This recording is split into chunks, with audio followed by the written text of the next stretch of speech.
প্রত্যেকটা মানুষ জীবনে কি চায়, জীবনের প্রকৃত জিজ্ঞাসা কি, খুব সংক্ষেপে বলতে গেলে, জানি না আপনারা আমার সঙ্গে একমত হবেন কিনা, কিন্তু আমার মনে হয় একমত হয়ে যাবেন যেন আমি উত্তরটা দেব।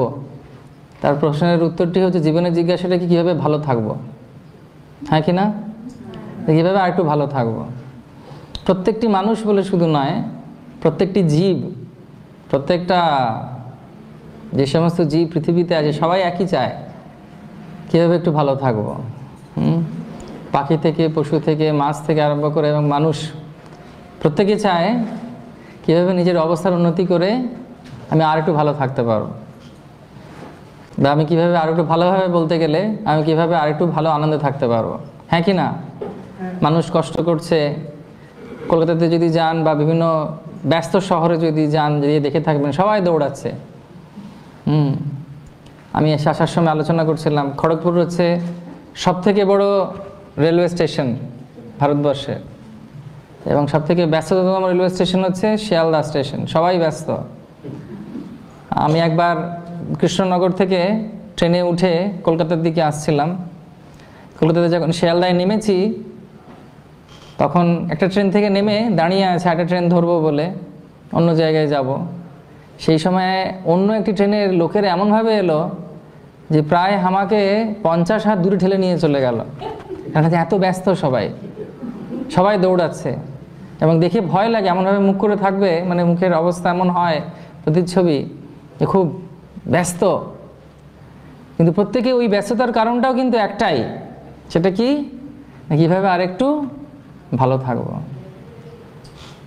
কিছু কিছু ক্ষেত্রে নিজের জন্যে, আর কিছু কিছু ক্ষেত্রে আমরা যাদেরকে ভালোবাসি তাদের জন্য। যেন অনেকে বলে যে আমি একটু ভালো করে কাজ করে যেতে চাই, কিছু রোজগার করে যেতে চাই, যেন আমার ছেলে বা মেয়ে বা আমার পত্নী বা আমার নিজের জনেরা একটু ভালো থাকে। কারা কারা আমার সঙ্গে একমত যে আপনি যেটা বলছেন সেটা ঠিকই বলছেন? ঠিক বলছে কি? ঠিক আছে, তাহলে এগোনো যাবে কথা।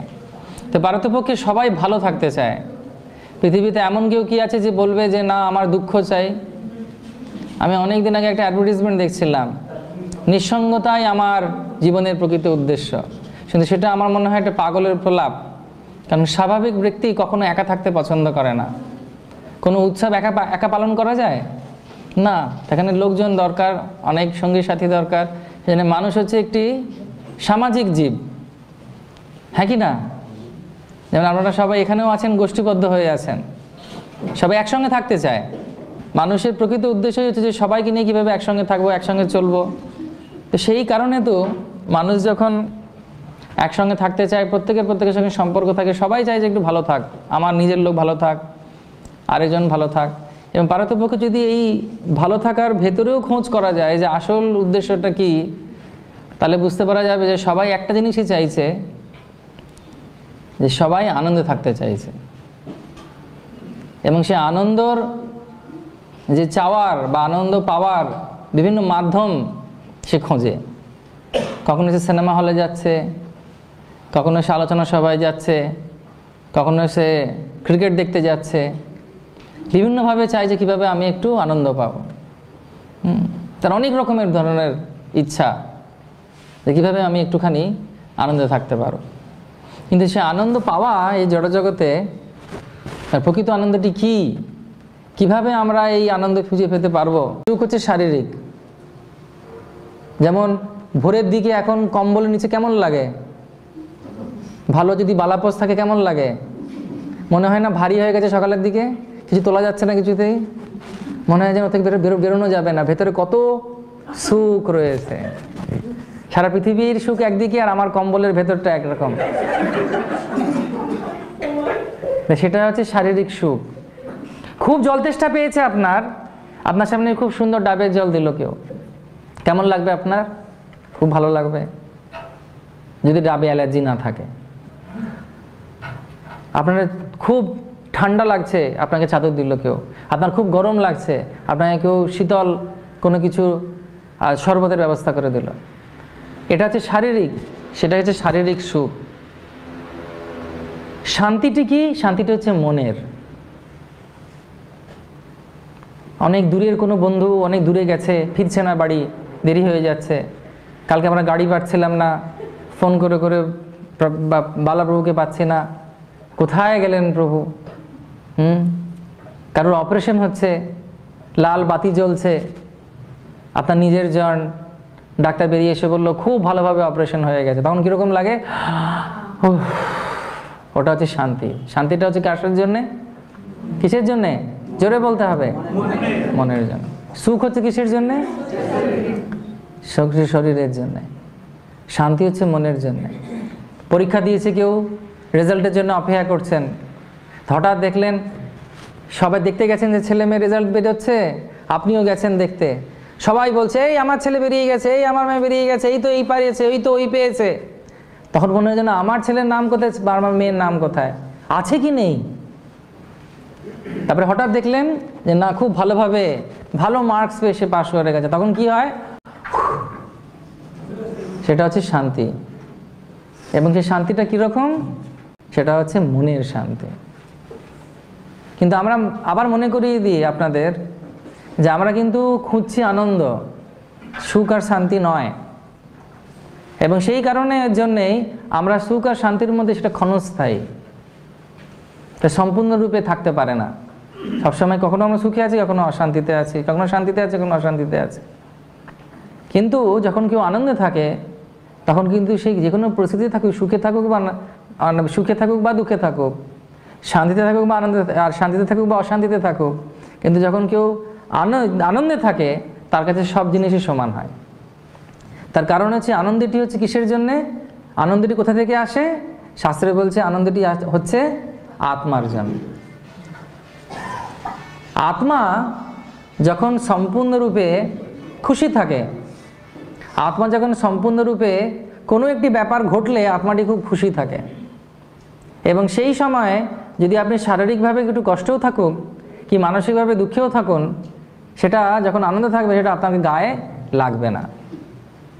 তা আত্মার জন্য হচ্ছে আনন্দ, সুখ হচ্ছে শরীরের জন্যে, শান্তি হচ্ছে মনের জন্যে, আর আনন্দ হচ্ছে আত্মার জন্যে। এবং আত্মা কখন আনন্দ থাকতে পারে? একজন আত্মার কখন আনন্দ হয়, কখন আনন্দ পায় একজন আত্মা? যখন সে আরেকটি আত্মার সঙ্গে তার সম্পর্ক তৈরি হয়। আমাদের ধর্ম কি? প্রত্যেকটি জীবের ধর্ম কি? আপনাদের ধর্ম কি?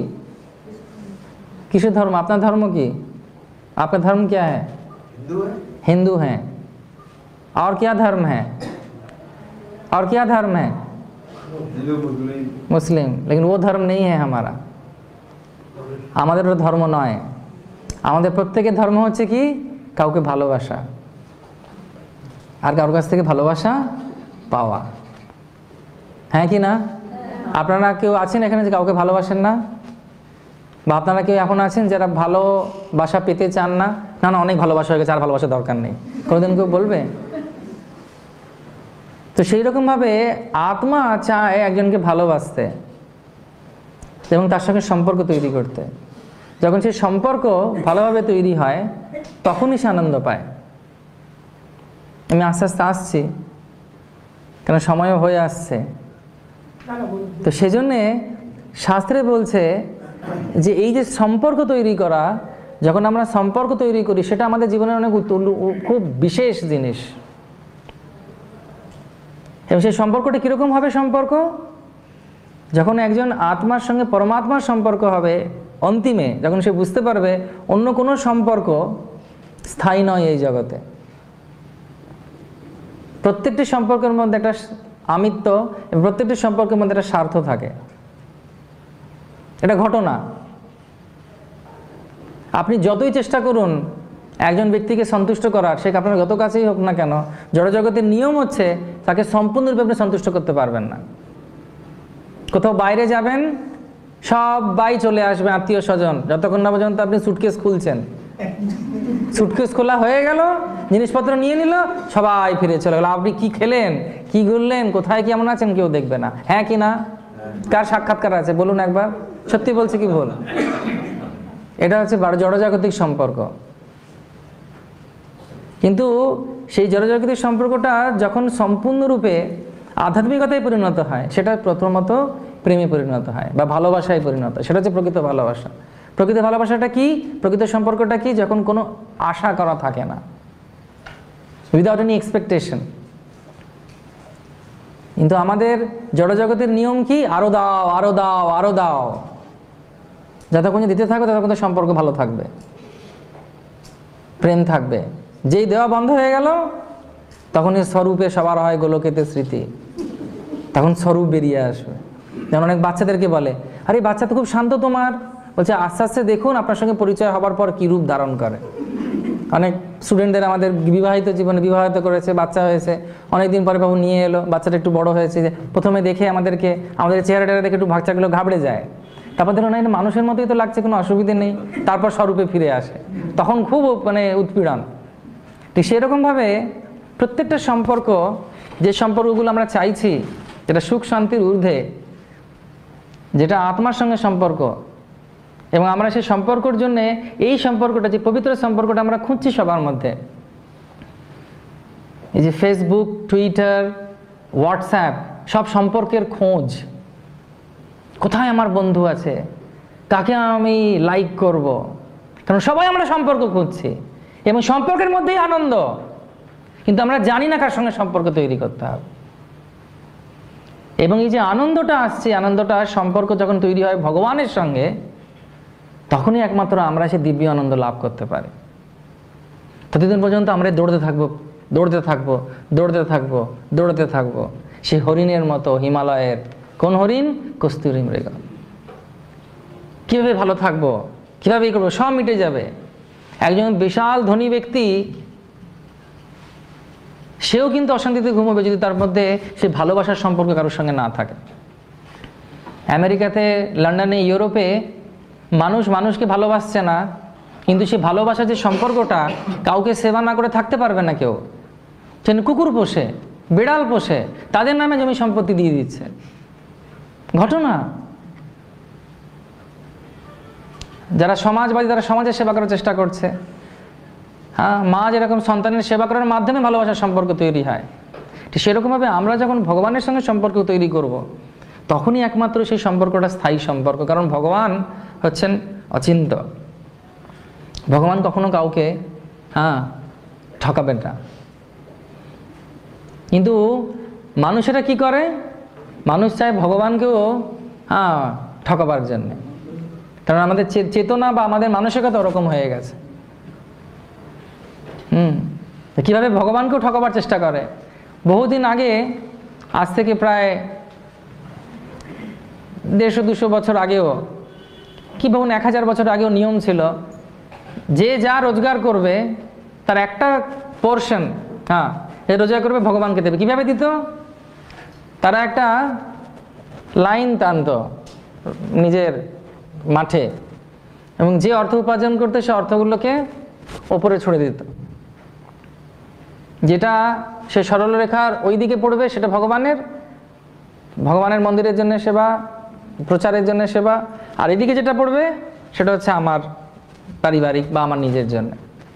কিছুদিন গেল, কলির প্রভাব বাড়লো, সে সরলরেখা না হয় একটা গোল হয়ে গেল, একটা বৃত্তাকার গোল তৈরি করত, দিয়ে ওপরে ফেলতো।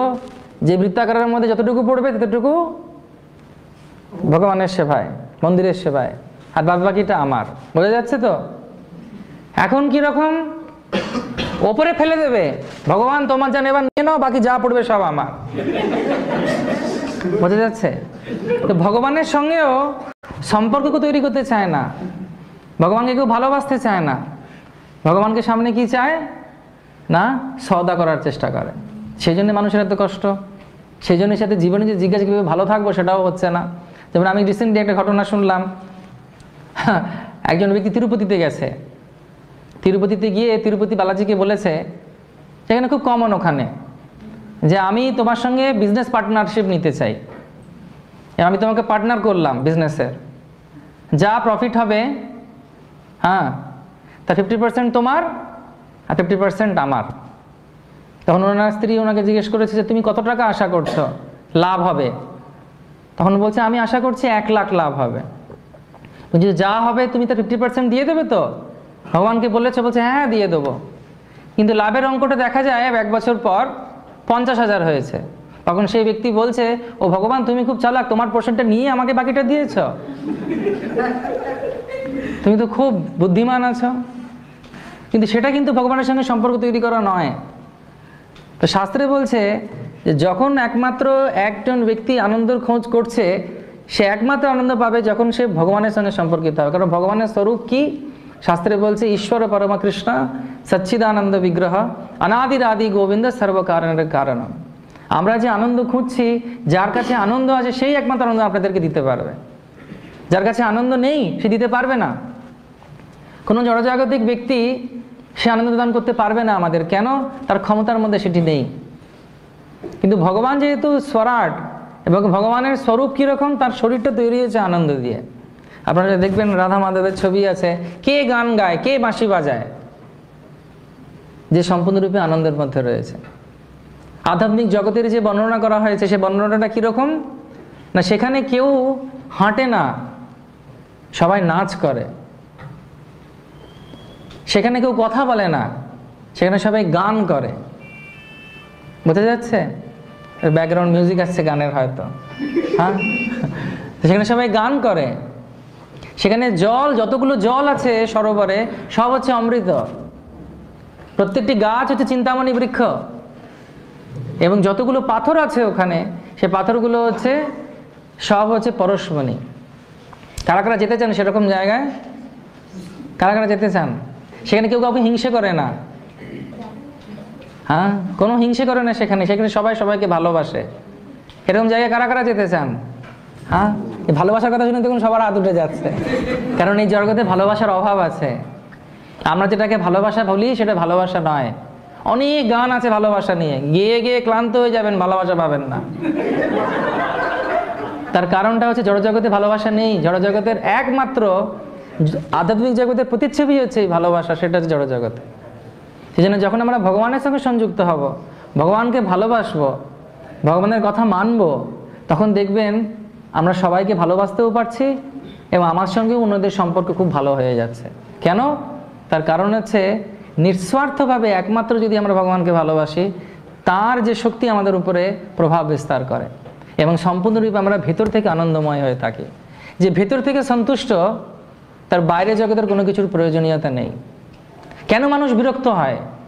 তার কারণ হচ্ছে কেন রেগে যায়, কেন উত্তেজিত হয়ে যায়? কারণ কি? ভিতর থেকে সন্তুষ্ট নয় বলে।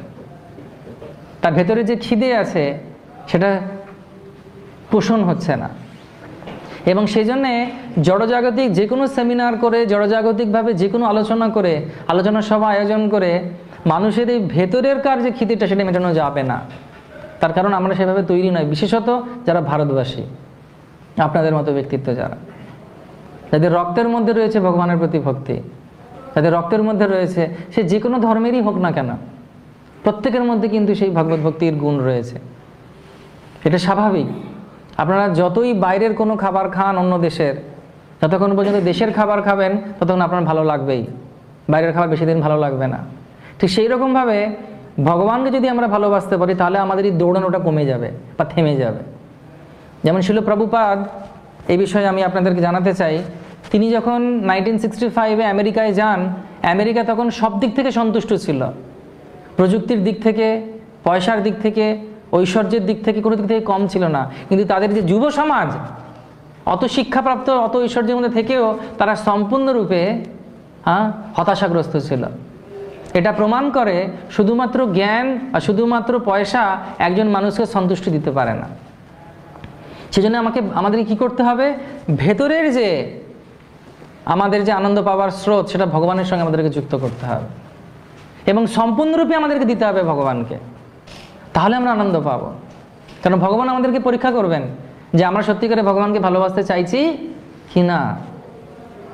তাই জন্য ভগবান যে পথ বলেছেন, খুব সহজ পথ, চৈতন্য মহাপ্রভুর পথ, খুব সহজ পথ, সেটাকে যদি আমরা গ্রহণ করি, দেখবেন সব কিছু খুব সরল হয়ে গেছে। কেউ আমাকে ভালোভাবে ব্যবহার না করলে আমার গায়ে লাগছে না, কেউ আমাকে কটুকটা বললেও আমার গায়ে লাগছে না। সবার প্রতি আমি সমভাবাপন্ন হব। সেই জন্যে ভগবান ভগবদ্গীতায় বলছেন যে এইরকম ব্যক্তি হয়, তার কোনো দিকে কোনো ভয় থাকে না, সে অকুত ভয় হয় এবং তার সম্পূর্ণরূপে সব রকমের কষ্ট ভগবান দূর করে থাকেন, মানসিকতাতে পরিবর্তন করে নিয়েছে। সেজন্য ভগবান বলছেন মাত্রা স্পর্শস্তু কৌন্তেয় শীতোষ্ণ সুখ দুঃখদা আগাম পাইনস্মিন তম তিতিক্ষক্ষ ভারত।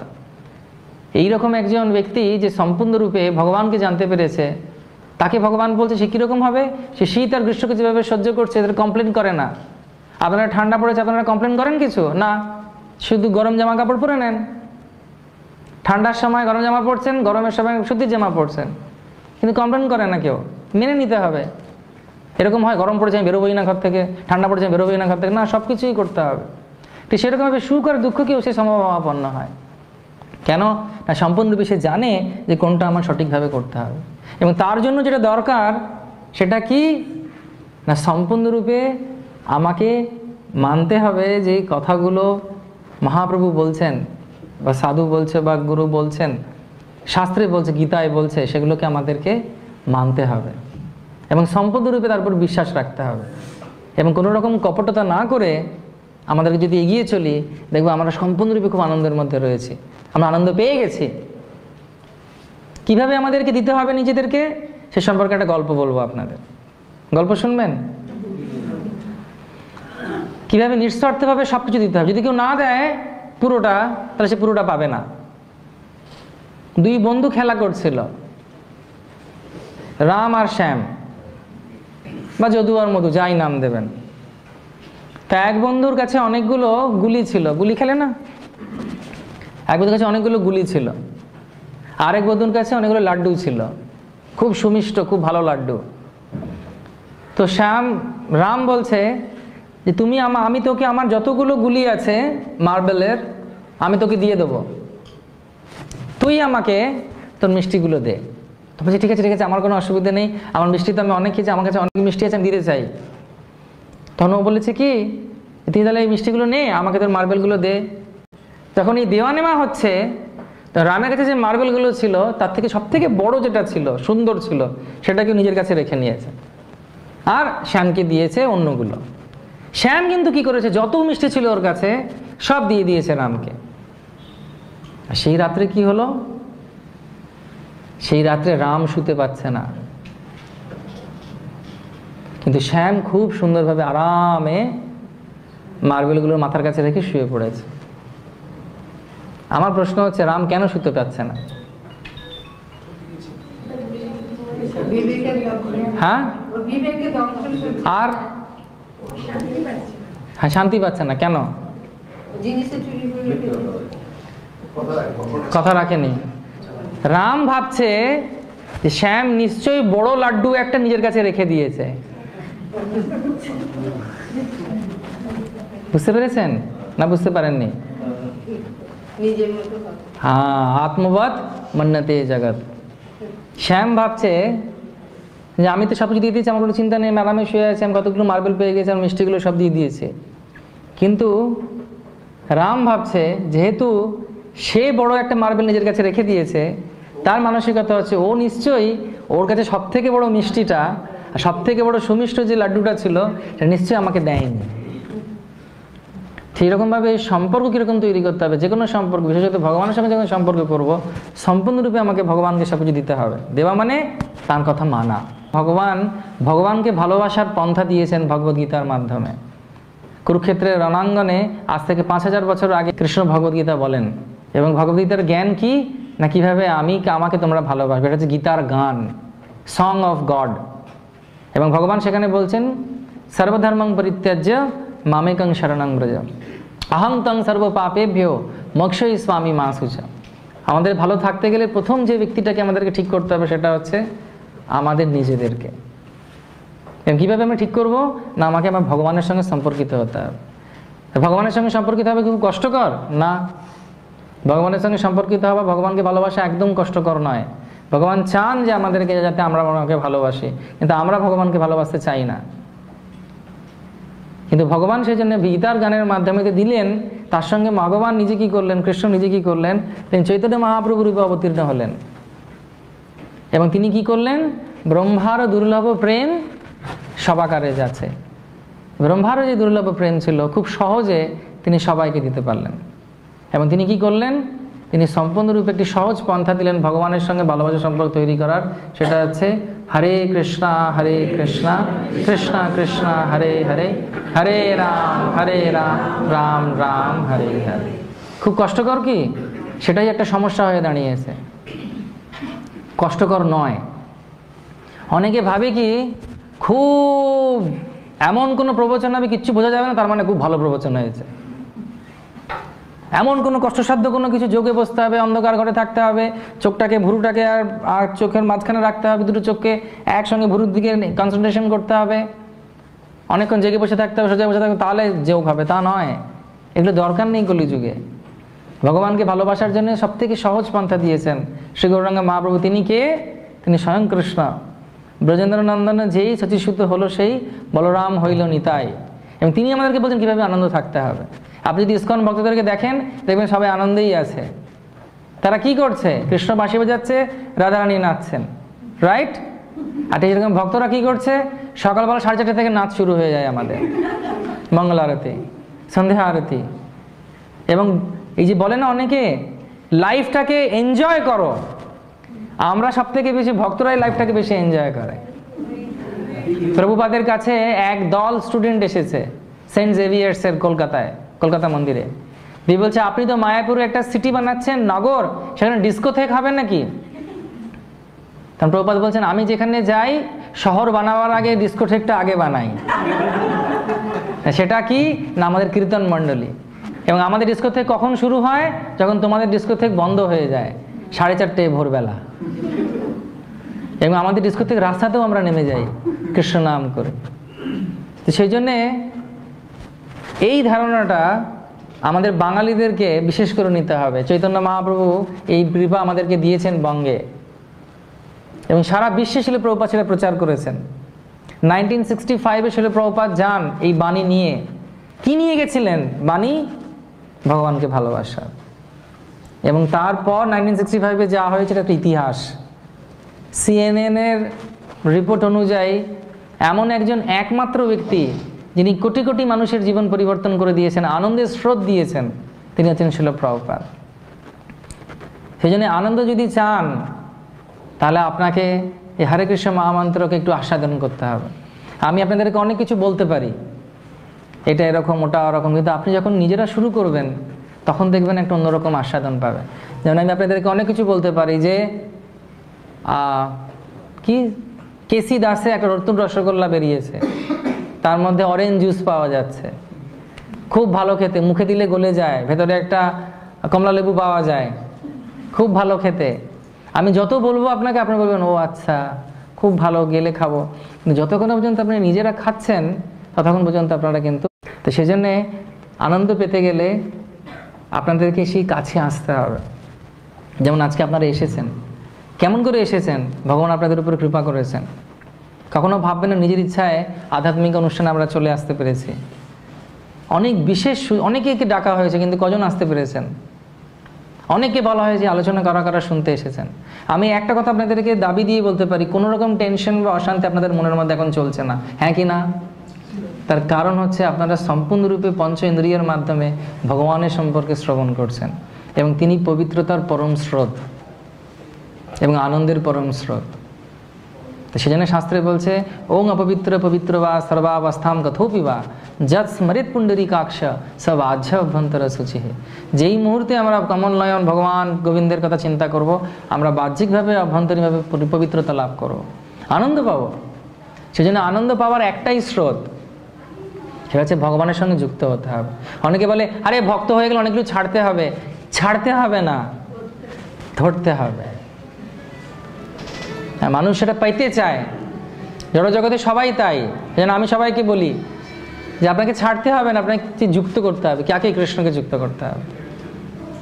কেন কি এখন এইরকমভাবে হাত কারণ নেই, এখন সবাই এইরকমভাবে হাত আছে, দিতে হবে। তো সেই জন্য মহাপ্রভু আপনাদেরকে বলছেন সবাইকে সেই কৃষ্ণ নাম নিয়ে আনন্দে থাকার জন্যে। আপনাদের বাড়ির জিনিস এটা, ভারতবর্ষের জিনিস এটা, আপনারা কেন নেবেন না? এবং সেটা নিয়ে কি করতে হবে? যেটা শিল প্রভুপাদ করেছিলেন, অন্য জায়গায় গিয়ে আরেকজনকে দিতে হবে। শিল প্রভুপাদের কৃপায় এমন কোনো দেশ নেই যেখানে হরে কৃষ্ণ মহামন্ত্র আন্দোলন হচ্ছে না, যেখানে চৈতন্য চরিতামৃত পাঠ হচ্ছে না, যেখানে ভগবদ্গীতা নেই, রাশিয়াতে 1 লাখ ভক্ত। কেমন করে হয়েছে? আপনারা তো সাধু দেখলে প্রণাম করছেন, কারণ আপনাদের রক্তের মধ্যে ভক্তি রয়েছে। চিন্তা করুন তো রাশিয়ানদের কথা, সম্পূর্ণ কমিউনিজমে বড় হয়েছে ওরা। তাদেরকে যদি বলা হয় গীতার কথা, তাদেরকে যদি বলা হয় কৃষ্ণ হচ্ছেন একজন ভগবান, কীভাবে বুঝবে তারা? যদি নিজেরা, ওরা এতটাই বাস্তববাদী, নিজেরা যদি নিজেদের জীবনে পালিত করে লাভ না পায়, ওরা করবে না। তারা লাভ পেয়েছে, এবং সেই জন্য 1 লাখ ভক্ত আছে রাশিয়ায়, সারা রাশিয়ায়। কীভাবে হয়েছে? মস্কো থেকে আরম্ভ করে, পিটার্সবার্গ থেকে আরম্ভ করে সব জায়গায়। কারণ একমাত্র ভগবদ্গীতা শিল প্রভুপাদের অনুবাদ হয়ে 1 লাখ ভক্ত হয়েছে গীতা পড়ে, প্রভুপাদের গীতা পড়ে। তার আনন্দে আছে। মায়াপুরে যাবেন, দেখবেন সবাই কত আনন্দ। মায়াপুরে কারা কারা গেছেন? অনেকেই গেছে। আমরা চেষ্টা করবো একটা বড় টিম নিয়ে যাবার এখান থেকে। কারা কারা যাবেন আবার মায়াপুর আমাদের সঙ্গে? হ্যাঁ, শুনুন, একটা বাস নিয়ে আমরা যাব, সংকীর্তন প্রভুকে নিয়ে আমরা সবাই মিলে যাব। হরি বল। তো সেখানে আনন্দ পাবো আমরা। আনন্দ সিনেমা হলে নেই। আপনি সিনেমা হলে যাবেন, হিরো কাঁদছে, আপনি কাঁদবেন, হিরো কেঁদে টাকা নিয়ে চলে যাবে, আপনি টাকা দিয়ে কেঁদে ফিরবেন। বুঝতে পেরেছেন? এটা জড় জগৎ। কোনো বস্ত্র কতদিন পরতে পারবেন? একটা বস্ত্র, তার প্রতি লোভ রেখে কি হবে? এটা তো কিছুদিন পর জর্জরিত হবে। সেজন্য সব থেকে ফ্রেশ কে? ভগবান গোবিন্দ, কৃষ্ণ, গৌরাঙ্গ মহাপ্রভু। আমরা যদি তার প্রতি আকৃষ্ট হবো, আপনিও ফ্রেশ থাকবেন, এবং তাহলে দেখবেন সবসময় আপনারা আনন্দের মধ্যে রয়েছেন। হরে কৃষ্ণ কৃষ্ণ কৃষ্ণ হরে হরে, হরে রাম রাম রাম হরে হরে। চেষ্টা করে দেখুন, আমি 3 মাস বলবো আপনাদেরকে করতে। আপনাদের হরে কৃষ্ণ মহামন্ত্র 2 বার করে জপ করুন। আর আমাদের ভক্তরা যারা যারা এখানে রয়েছে, তারা কিন্তু সবাই স্বাভাবিক। আমারও একটু অস্বাভাবিক হয়তো, চুলের স্টাইল আলাদা, কাপড় পরেছে অরেঞ্জ। আমি একটা স্কুলে গেছি, একটা ছোট্ট বাচ্চা মেয়ে আমাকে জিজ্ঞেস করছে, আমার একটা প্রশ্ন আছে। আমি বললাম যে কি? তুমি কি অরেঞ্জ জুস খাও? আমি বলছি হ্যাঁ, মাঝে মাঝে খাই, সবসময় খাই না। তো তোমার পুরোটা অরেঞ্জ কেন? বাচ্চারাও এত ইন্টেলিজেন্ট। যাই হোক, তা আমরা হয়তো অড হতে পারি, কিন্তু এনাদেরকে দেখুন, আপনাদের প্রফেসরদের, আপনাদের টেকনিক্যাল স্টাফদের, আপনাদের অফিসার্সদের, আপনাদের কর্মচারীদের, তারাও কিন্তু ভক্তি করছে। তারা পুত্র কন্যাদেরকে নিয়ে সংসার করছে। এবং আপনারাও করুন। গৃহে থাকো, বনে থাকো, সদা হরি বলে ডাকো। সেটাই হচ্ছে আনন্দের স্রোত। যেদিনও গৃহে ভজন দেখিনু, গৃহেতে গোলক ভাই। বাড়িতে যখন আমি দেখি ভক্তরা আসছে, কীর্তন হচ্ছে, ভজন হচ্ছে, বাড়ি আমার বৃন্দাবনে পরিণত হয়। সেজন্য আনন্দটা হচ্ছে একটা মেন্টাল স্টেট বা মানসিকতা। যেন মহাপ্রভু বলছে মোর মন বৃন্দাবন। খড়গপুরে থেকেও কিন্তু আপনি মায়াপুরে থাকতে পারবেন চেতনার মাধ্যমে। প্রতি সপ্তাহে প্রোগ্রাম হয়, যান, 3 মাস করুন। তারপর যদি আপনার ভালো না লাগে ছেড়ে দেবেন, যদি ভালো লাগে থেকে যাবেন, কোনো অসুবিধা তো নেই, খারাপ তো কিছু হবে না। যেমন প্রভুপাদকে একজন জিজ্ঞেস করছেন, প্রভুপাদজি, স্বামীজি, যদি এত কিছু হবার পরে আপনাদের প্রমাণ হয় কৃষ্ণ নেই, তাহলে কি হবে? তখন প্রভুপাদ বলছেন, কোনো অসুবিধে নেই, আমরা এমনিতেও নাচছি, গাইছি, ঘুরছি, বেড়াচ্ছি, প্রসাদ খাচ্ছি, আর হরিবল বলছি। হরিবল, ভালোই আছি, কোনো অসুবিধা নেই কৃষ্ণ না থাকলেও। কিন্তু তুমি চিন্তা করো, যদি কৃষ্ণ থাকে তাহলে তোমার কি অবস্থা হবে? কৃষ্ণ আছেন, সম্পূর্ণরূপে রয়েছেন, তার বাণী অমৃত। তো সেরকমভাবে আমাদের ভারতবাসীর কাছে এটা একটা ঐতিহ্য। সেজন্য আমি রিসেন্টলি শুনলাম একজন ক্যাবিনেট মিনিস্টার, উনি বলছেন গীতাকে ন্যাশনাল পুস্তক করবে। গীতা সবার ঊর্ধ্বে, কোনো ধর্মের ঊর্ধ্বে, এটা ভালোবাসার গীতা, কোনো ধর্মের নয়। আমরা কোনো ধর্মের নই, হিন্দু বলে কোনো ধর্মই নেই। হ্যাঁ, মোগলরা স উচ্চারণ করতে পারতো না। সিন্ধু দেশের তীরে যারা থাকে তাদেরকে সিন্ধুস্থান না বলে হিন্দুস্থান বলতো, সেই থেকে হিন্দু শব্দ এসেছে। কিন্তু আমাদের ধর্ম হচ্ছে সনাতন ধর্ম, এটা অত্যন্ত প্রাচীন, এটা ভালোবাসার ধর্ম। আপনারা রামায়ণ পড়ুন, মহাভারত পড়ুন, দেখবেন কি সৌন্দর্যের কথা বর্ণনা করা হচ্ছে ভারতবর্ষের, কত বড় মরাল বা নীতির কথা বলা হচ্ছে। যারা আনন্দে থাকে তারাই একমাত্র সেটা করতে পারে। এবং সেই জন্য আনন্দে, যেহেতু আমাদেরকে ধর্ম আমাদেরকে বাঁচিয়ে রেখেছে, সনাতন ধর্ম, সেই জন্য এত শক, হুন, পাঠান, মোগল, ব্রিটিশ আসার পরেও কিন্তু গীতা গীতাই থেকে গেছে, প্রভাব বিস্তার করতে পারেনি কেউ। এখনও বৈষ্ণবরা তিলক করে মাটিতে কলকাতার গাড়ে গাড়ে, বাংলার ঘরে ঘরে ঘুরছে। অন্যান্য দেশ অনেক জায়গায় ধ্বংস হয়ে গেছে, কিন্তু আমাদের এই ধর্ম এখনও পর্যন্ত অটুট, আমাদের রক্তের মধ্যে সেটা রয়েছে। এটা হচ্ছে আমাদের আনন্দের স্রোত। যেন আপনারা যোগ রাখুন, আপনারা এই সমস্ত ভক্তদের সঙ্গে যোগাযোগ রাখুন। আর খুব সুন্দর সুযোগ এসেছে আজকে, আপনারা আরও বেশি করে ঘনিষ্ঠ হন ইসকনের সঙ্গে, দেখবেন আপনারা খুব আনন্দে আছেন।